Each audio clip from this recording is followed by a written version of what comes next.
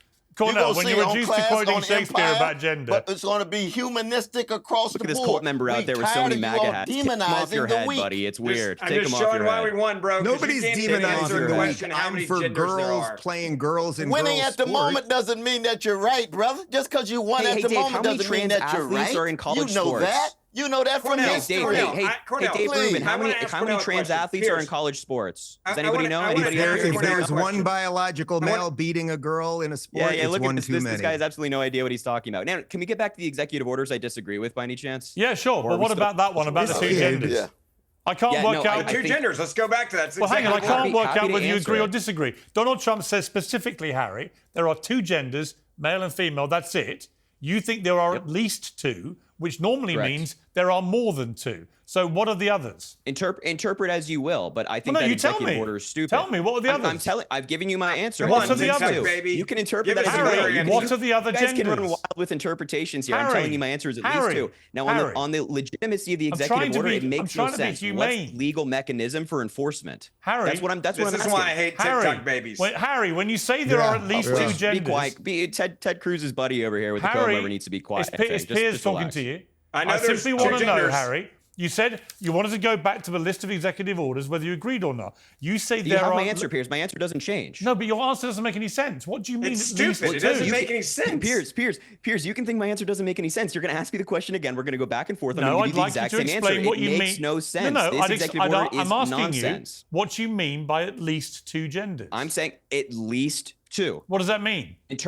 At least there are. What do you? What's the? I'm not sure what you're confused Does about. that At mean there are least more two. than two, or there are There's two? at a minimum. There's at a minimum two. This is exactly why the This Democrats is it. on Yes. these issues got Yes. God, you themselves guys are into such so much losers. difficulty You guys are such because they losers. literally We cannot literally explain just what won they're an talking election. about. Trump is a If there's convicted any day villain. not to Don't call talk us to Piers. losers, All right, it's don't all the day shout. we I want just Dave kick your Rubin ass. to respond. Dave Rubin, this to me is exactly why the Democrats lost the plot. They can't even explain look. what they mean when they say this crap. Look, Harry perfectly exemplifies everything wrong with the modern left and the Democrat Party. He can't tell you how many genders there are, and then all he can do is hurl insults. That's exactly what the Democrats and the Weren't you media just calling me a machine child has earlier? done. For you are a Is child. the That's not an hypocrisy insult. not You're a child. astounding? How old are you? Is 12? the hypocrisy not Anyway, astounding? Do listen, you feel no shame when you say listen, something like that? Is Listen, the hypocrisy hush, not absolutely hush. astounding, Dave? Be quiet. Get a job, kid. Listen.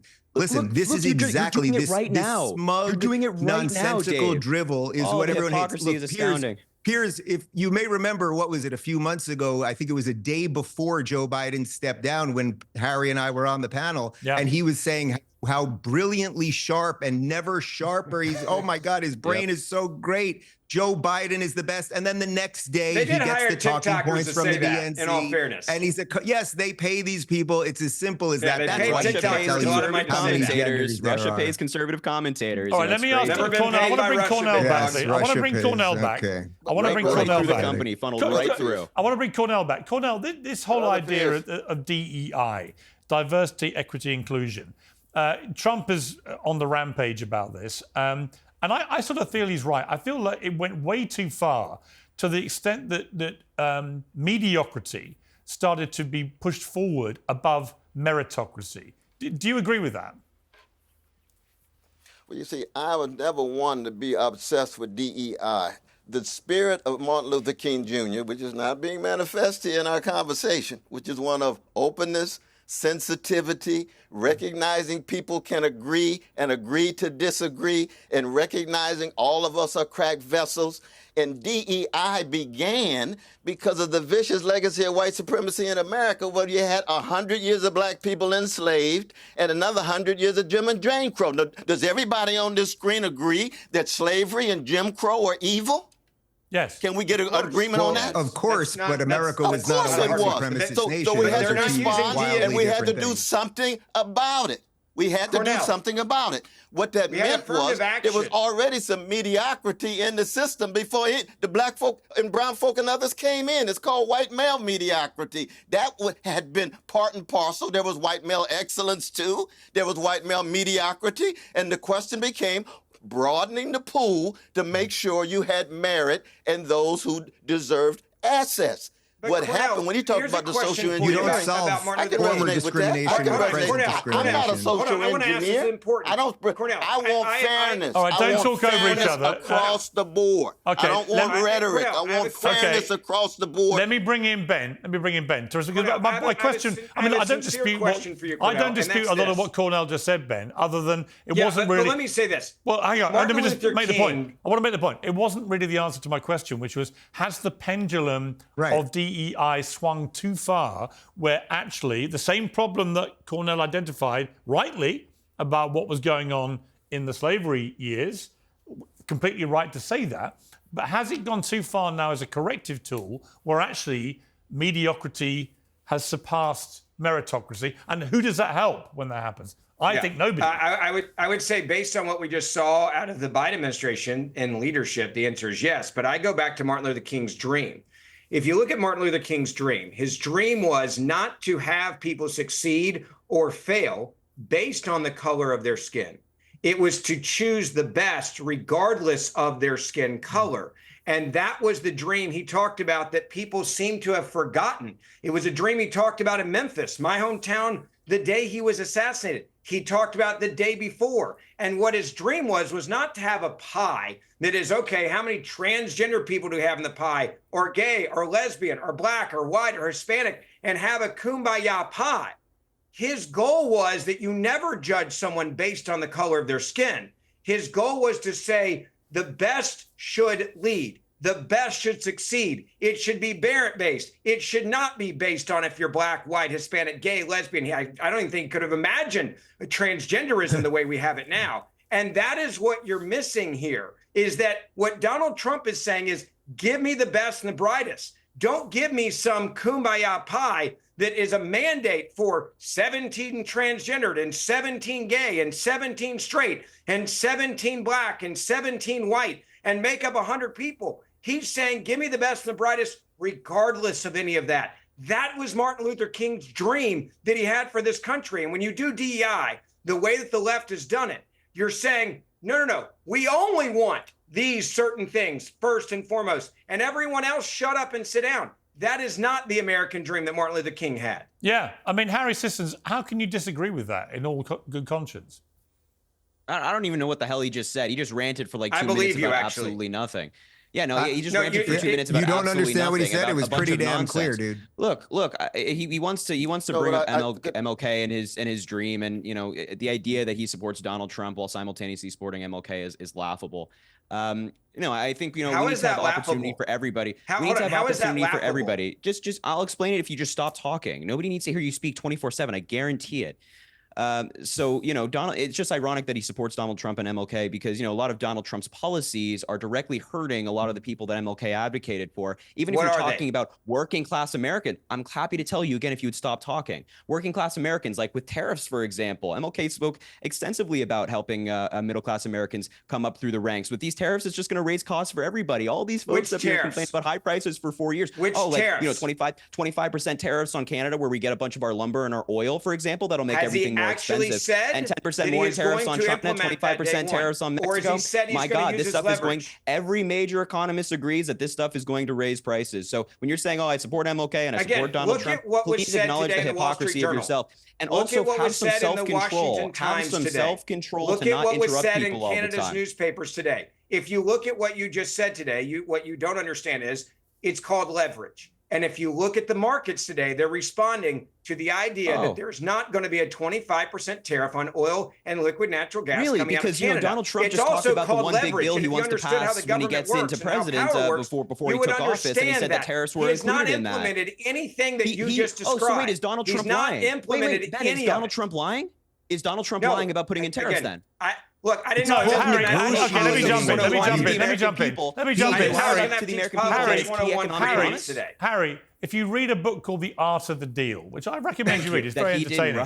The Art of the Deal actually involves knowing how to leverage, right? It's a key part of doing business, is that you don't always show your hand off the top, Harry. Anyway, look, there's a bit too much bro energy raging. We're going to have a little break for the bros for a couple of minutes. We're going to bring in Emily Maitlis from the Newscasters podcast. Because the president's relationship with the traditional media, the enemy of the people, as he sometimes puts it, already appears to be changing. Major networks are notably shifting from dictator to diplomacy. Emily, I suspect, might not be so easily won over, and joins me now. We've got a clip of her here talking about Trump. When Donald Trump talked about the eating cats and dogs, half of America was just thinking, this is bad. I can't believe what he's saying. This is going to be the end of him. Stop swearing. I'm so sorry. I'm so sorry. So, Emily, you're in DC. What I've been really struck by with Trump's win this time, and I felt it for a while, is the complete lack of the same resistance that existed 8 years ago. No great marches, no great protests. The media, much more supine, much more respectful now to the reality, and so on, which I suspect in turn will bring the best out of Trump, not the worst, because he's by nature a pugilist. But how do you feel about it? Are you sensing that as well? Yeah, I am, completely. And Washington feels very odd this time, partly obviously because the whole ceremony moved indoors, the rotunda, the streets are really empty, the mall was completely empty, and I guess a lot of people who'd kind of come to see him because of the cold just stayed indoors. There was a protest last night, but it wasn't huge. And I remember the morning after Inauguration Day, the morning after was a Saturday, and the Women's March basically took over the whole of DC, and we reckon there must have been 1 million people on the streets then. I don't think we're going to see that again. And partly I think it's just a fact of novelty. You know, we're sort of all feeling the same muscle memory, maybe of 8 years ago, but you don't have George Bush, standing there saying, what is all this, batshit talk, because we're slightly more used to it. We know what Trump looks and sounds like. We know what he wants to do. And the American Carnage speech even of 8 years ago, I thought was pretty much echoed today. I mean, I didn't find it any more moving or any less moving. It certainly wasn't particularly gracious, but it kind of did what it said. He gave us a shopping list of everything that he wants to get done.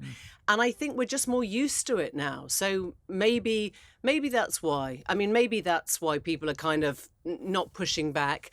Maybe it's also because the win this time was so broad. It wasn't insoluble in the sense that I don't think the Democrats could reverse it in 4 years' time.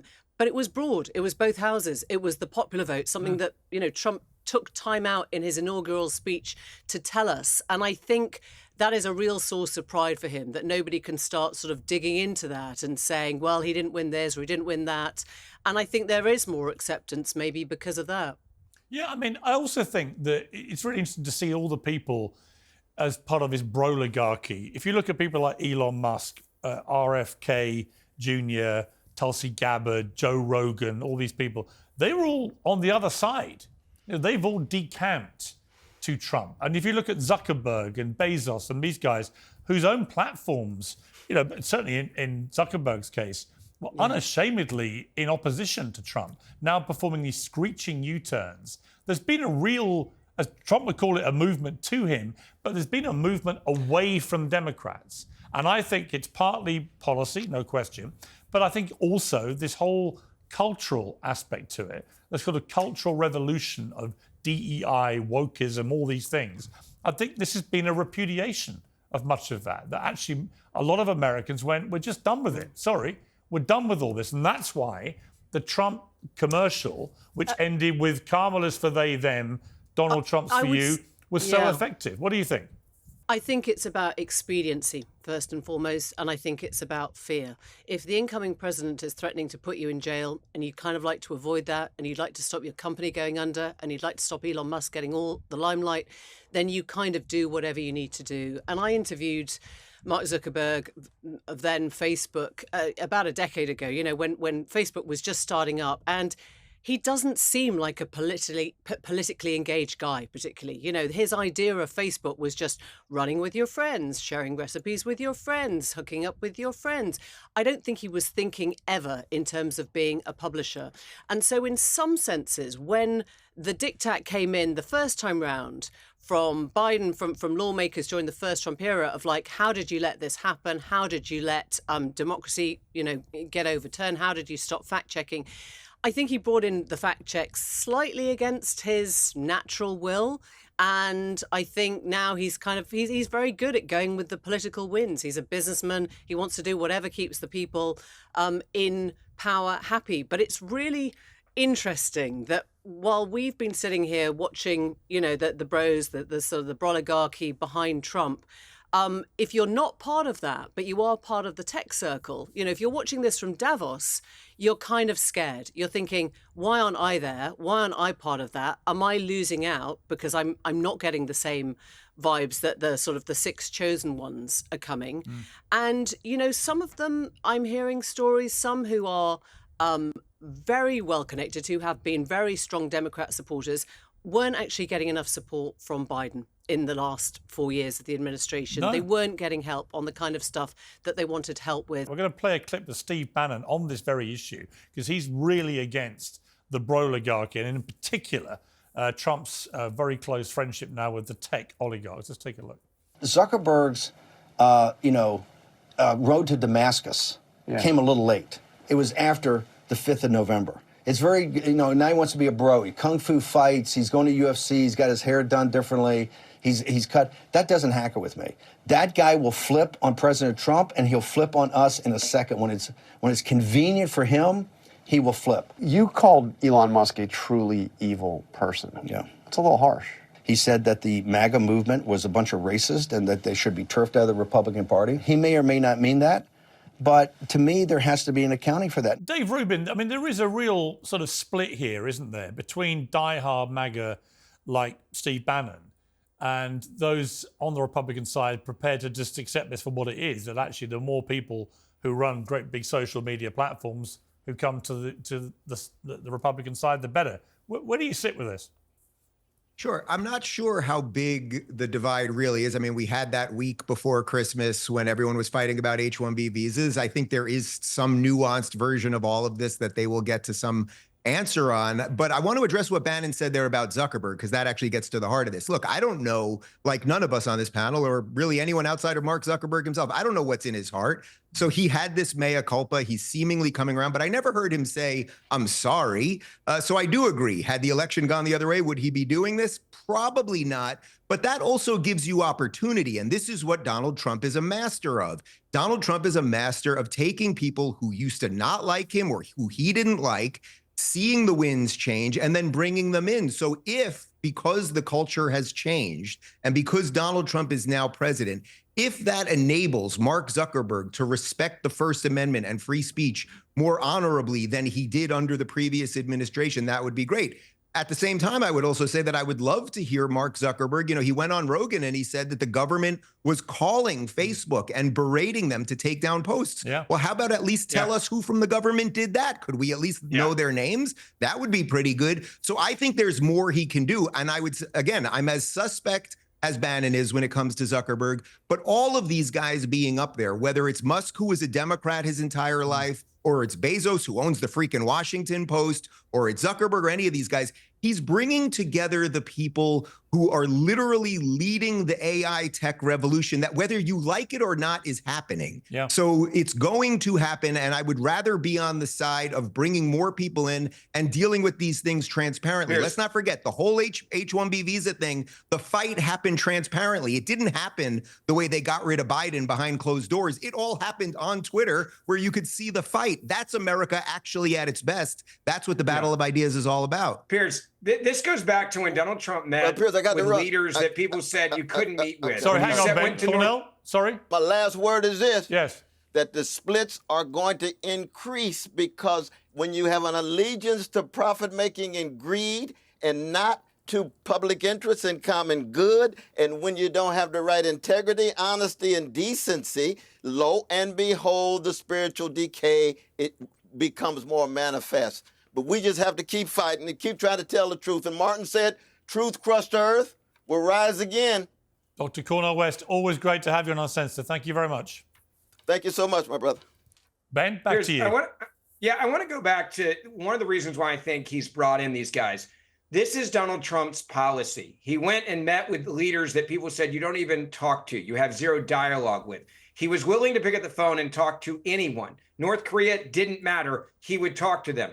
And if you look at what Zuckerberg did, for example, this is a guy that spent hundreds of millions of dollars in Zuck bucks to influence the election. The idea, as your guest said earlier, that he's not really a political guy is insane. He spent more money than anyone else on the Democratic side in the last presidential election. So the idea that he's non-political is absurd. But what I think Donald Trump saw here was an opportunity to sit down with someone and say, let's have a dialogue. Let's talk about it. I also think what changed Musk and Zuckerberg possibly is the fact that even when they'd done what all they had done to help the Democratic Party, the Democratic Party still threatened them and their businesses. That's what Zuckerberg said during that podcast. He's like, dude, I limited all this stuff. I gave all this money, and they still cussed out my employees and tried to investigate every aspect of my company that I built. And when you do that, like they do in Russia and China and other countries, except this was happening under Biden and Harris,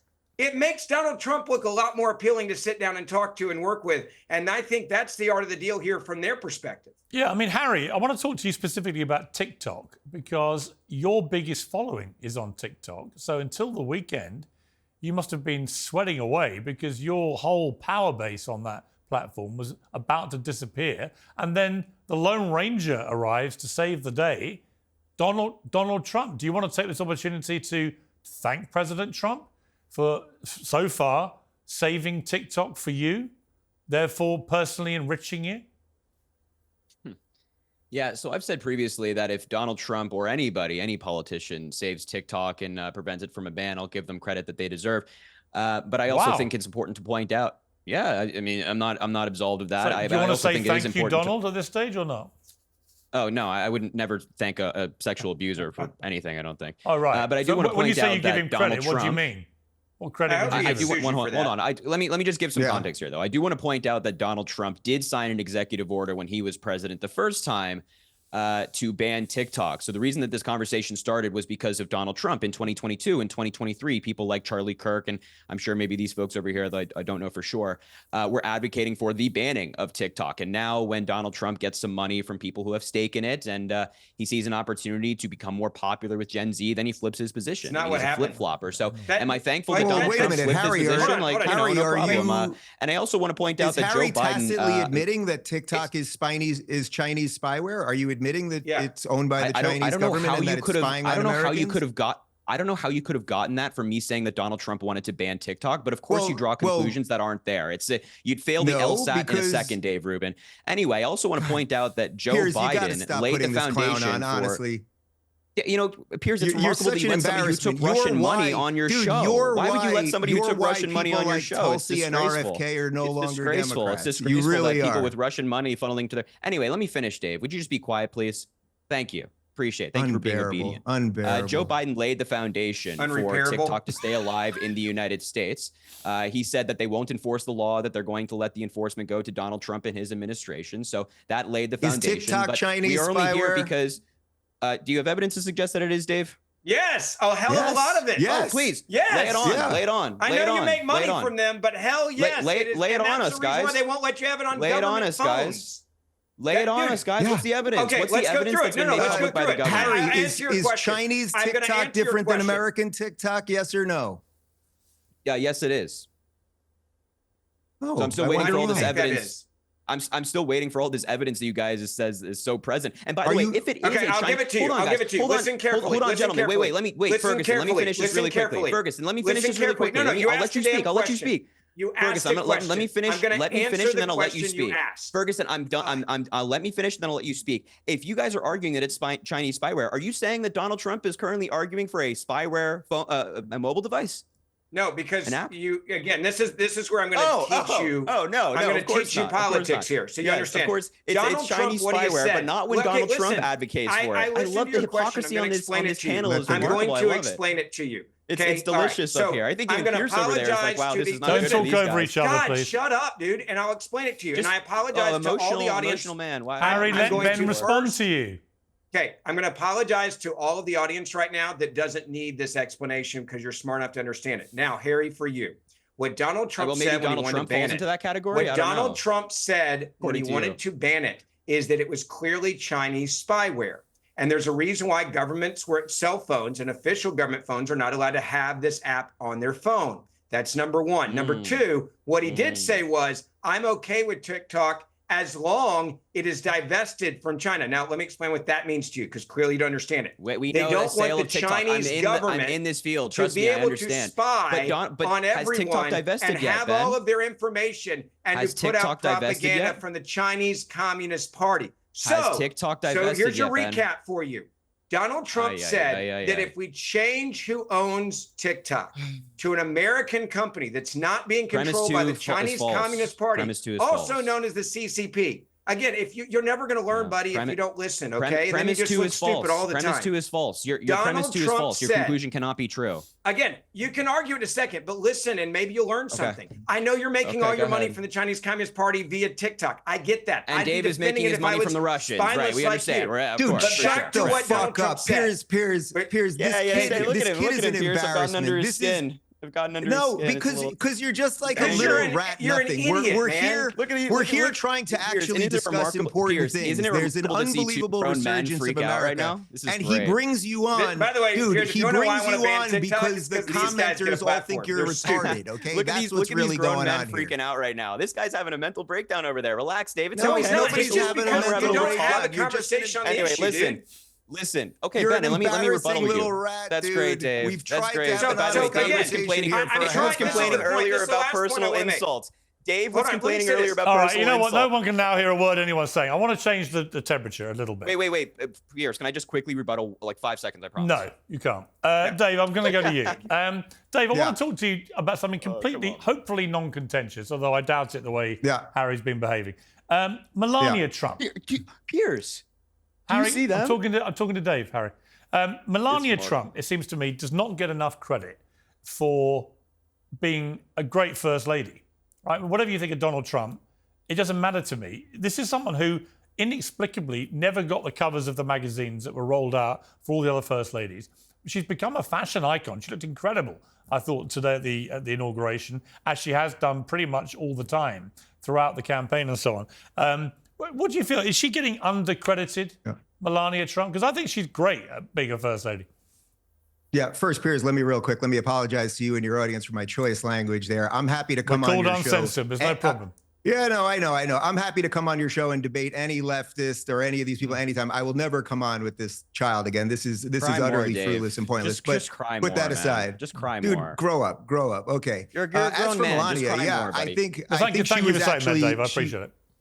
Yeah, I think she. Okay. He just illustrated it once again.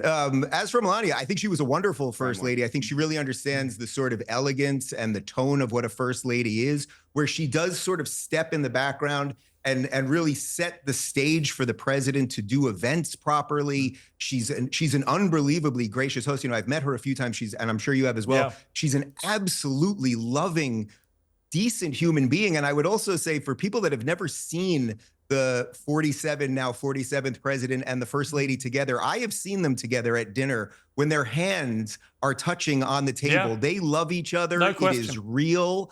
As he even said, I think in the speech today, that she is the person that he turns to. Yeah. And I think that's in stark contrast to Jill Biden, who in many ways was the Machiavellian puppet master of Joe Biden, who she's the one that's probably really upset today that she's giving up power. I'm not totally convinced Joe even knew where he was, but I think she's going to bring elegance and decency back to the office of the first lady. Yeah, and you know what, Ben? I like what she said on Fox last week, which was that, you know, she offers advice to Donald. He doesn't always agree with it, and that's fine. And sometimes he listens to her and sometimes he doesn't. I mean, that's like most successful marriages, in my estimation. Yeah. But I do want to play a little clip from Inauguration Day where she looked fantastic, but there was a problem with the hat. Let's take a look. You'll see them come together. He goes in for the kiss, and he just can't actually reach her cheek because of the brim of the hat. That was just a strategic error. That's a wise Ended up with man an air right kiss, there. Ben.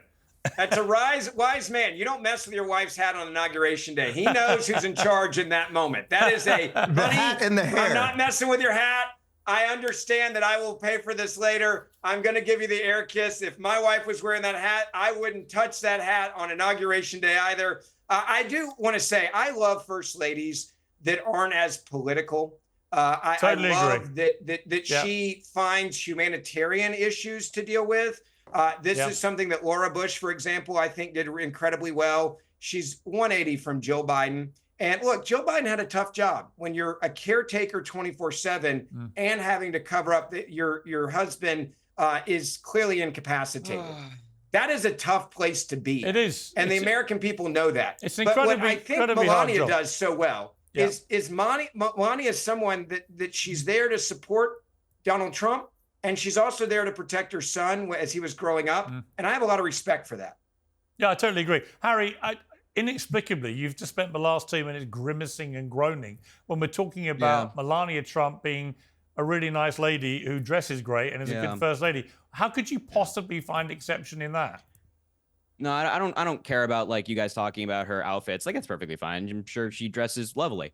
I just find it like it's so brain numbing to hear everybody be like, laugh about this interaction between Donald Trump. Be like, that's a real man right there. This guy's a criminal who assaults women. This guy's no real man. So for you guys to to praise Donald Trump for literally anything is sickening. It is sickening to me. And I also just want to point out that in the past couple of days, Donald Trump and Melania Trump have released their own meme cryptocurrencies, probably losing their followers hundreds of thousands of dollars, millions of dollars, depending on how much they put into it. That doesn't strike me as very moral. That doesn't strike me as people who are, becoming the president and meeting the moment. So, yeah, I don't care about Melania Trump. She's fine, great. I have no objection to Melania Trump. But the praising of Donald Trump Except at you just everything attacked he her. does. You just attacked her and then you say she's fine. You know, she's not. It's scumbaggery 101 when you do what you just did. I've always held the belief that if somebody's not the president, yeah, well, I certainly didn't say that. I have this belief that for the most part, if somebody's not a politician, stole from people and ruined people financially. Right. No, well, you said I said she's a POS. Wait, I'm sorry. Are you okay with the cryptocurrency scheme that they're running right now, Ben? You're no problem. I don't. Number one, I don't think it's a scheme. Number two, I think cryptocurrencies drastically go up and down. If you understand cryptocurrency, you would understand. Hold on. They drastically go up and down. Cryptocurrency is volatile. Welcome but to this cryptocurrency, you moron. Oh, Ben, this is so shameful. This is so shameful, All right, Ben. You can't just say like them having this. That's it. We try to end on a moment of agreement about Melania. You'll never get Trump this from the Trump derangement people. Piers, looking never. great and behaving classily. You'll just get scams and Bibles and cryptocurrency and trading cards. Okay, that's right. Here's what I know: Donald Trump is your president right now, so welcome to 4 years. And Joe Biden was your president, and you he was. He's not anymore, bro. He's not anymore. According to you, Harry. And I'm never going to remind everybody. Hobbit again. According to you, Harry, he was going to spend another 4 years still crying. being a brilliant president of the United States, when in fact he could barely string a sentence together. Got to leave it there. Thank you all very much indeed. Much appreciated. Sad we'll never see that panel again, but it was worth it for one last rodeo. Only because Dave is scared. Thank you all very much. Dave is scared.